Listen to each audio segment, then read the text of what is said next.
Well, the greatest foreign policy I can have is the war, of course, in Afghanistan and in the Middle East in general terms. We're losing a lot of soldiers over there, and no one wants to see their sons and daughters killed in a war of that. But nevertheless, I see no way that we can back out of this war, at least for a while. We ought to let our generals fight it. We ought to keep the presidency and the Congress out of it. Give broad directions, but that's about all. Foreign policy, the policies that the current government have, I'm not in agreement with hardly any of them whatsoever. I think that they're spending too much of our money. They're sending it to foreign countries, such as Brazil, for example, giving them $2 billion. They drill for oil, and then they sell the oil to China. There's much more to be said about this, but time permits, I gotta quit. A big question for 1 minute. Now, Mr. Donlin. Thank you. I believe the question was, what is my greatest concern about foreign policy? Correct. Well, my greatest concern in foreign policy is, will Iran get nukes? Basically, the United States has supported the policy that no dictatorships will have nukes. And I look at it like a friend and foe. The foe is Iran in trying to get nukes, and we should not let them do that. And we have to go at that basically through the UN, and that's going to be a hard thing to do. But if Iran is allowed to have nukes, then we've got to look at other people that are going to have nukes that shouldn't have them, such as Venezuela.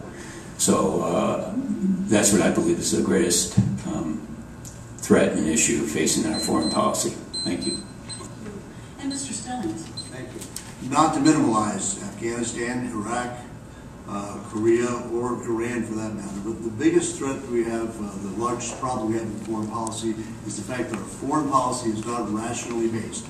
It has to be based in our own self-interest, and we have to avoid the idea of appeasing those who would do us harm.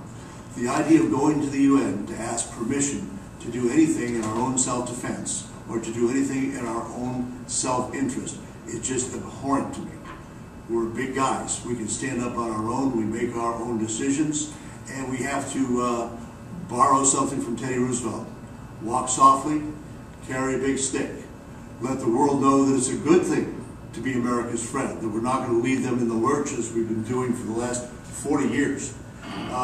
It's also a bad thing to be on the bad side of the United States, because there will be a price to pay. So we have to be a better friend to our friends and a whole lot more stern with those who would do us harm. Rational foreign policy. Now, Dr. Benishek. I believe that the most significant foreign policy issue is to have a sovereign United States and not kowtow to the United Nations. I'm concerned about the war on terror. I think we need to win the war on terror. The border is a big issue with me as well. These issues tie together. We can't be making ourselves subordinate to the United Nations. We need to win the war on terror, kill the terrorists, or put them in jail. And we need to secure our borders to make sure that our sovereignty and our nation is intact. And I think those are the basis of our foreign policy decisions. I can't decide what the best thing to do in Afghanistan and Iraq is. I don't know military strategy, but I'm disgusted over the fact that we've been there for 9 years. I don't think we should go on putting people with boots on the ground, our people overseas, without a declaration of war. And let this go on for 9 years. We need to, if we're going to fight a war, we should fight it to win, be done with it. All right. Thank you very much. This next question will start with you, Mr. Donlin. This person asks, how do you plan to create more jobs in this economy? Well, thank you for the question. That's a tough question. I wouldn't create jobs.